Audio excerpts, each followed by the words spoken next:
सुनो भाई, योग वासिष्ठ पे चर्चा चल रही है। ये बहुत ही उच्च स्तर के आध्यात्मिक साधकों के लिए पढ़ना चाहिए। भगवान राम वशिष्ठ संवाद है, इसी से आप अंदाज़ा लगा सकते हैं कितने उच्च स्तर की पुस्तक है। नीरज सब्जेक्ट। वशिष्ठ जी कह रहे हैं मोक्ष व्यवहार प्रकरण के अंतर्गत, इसलिए बुद्धिमान पुरुष को चाहिए कि वह तत्व ज्ञान की प्राप्ति के लिए जिसके लिए मनुष्य शरीर धारण किया, जो मनुष्य का मुख्य उद्देश्य है, जो श्रुति कहते हैं वेद को, जो श्रुति आदि का प्रमाण देने में कुशल और आत्म तत्व का यथार्थ ज्ञाता हो, ऐसे ज्ञानी पुरुष के पास जाकर प्रयत्न करना चाहिए। विनय भाव से प्रश्न करें, अहंकार के साथ नहीं। फिर जैसे केसर से रंगा हुआ वस्त्र उसके रंग को पकड़ लेता है, उसी प्रकार जिससे प्रश्न किया गया है, उस प्रमाण कुशल तथा विशुद्ध चित्त वाले उपदेष्टा के वचन को प्रयत्नपूर्वक ग्रहण करना चाहिए। ध्यान लगा के, मन लगा के फिर मनन करना चाहिए। किंतु वाग्वेताओं में श्रेष्ठ राम, कौन कह रहा है? वशिष्ठ कह रहे हैं। किससे कह रहे हैं? राम से कह रहे हैं। क्यों कह रहे हैं? हम लोगों के लिए।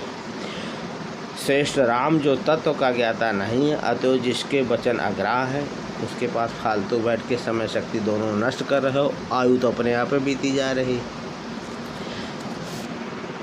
ऐसे पुरुष से जो तत्व विषयक प्रश्न करता है, उससे बढ़कर मूर्ख दूसरा कोई नहीं है। जिसको उसका ज्ञान ही नहीं, उससे क्या बहस करेगा।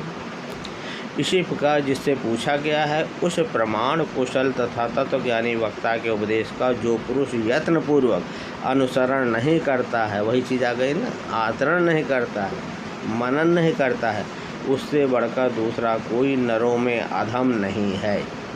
अतः वक्ता के व्यवहार आदि कार्यों से उसकी अज्ञता तथा तत्वज्ञता का पहले निर्णय करके जो पुरुष उससे प्रश्न करता है, वह प्रश्नकर्ता उत्कृष्ट बुद्धि वाला माना जाता है।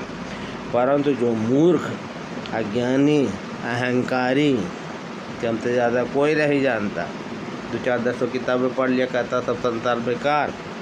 परंतु जो मूर्ख, जिज्ञासु उत्तम वक्ता का निर्णय किए बिना ही उससे प्रश्न करता है, वह अधम कहलाता है, नीच कहलाता है, और उसे तत्वज्ञान रूप महान अर्थ की प्राप्ति भी नहीं होती। ज्ञानी को भी चाहिए कि पूर्वापर का विवेचन करके उसका निश्चय करने में जिसकी बुद्धि समर्थ हो और जो निंदनीय न हो, ऐसे पुरुष को उसके पूछे हुए तत्व का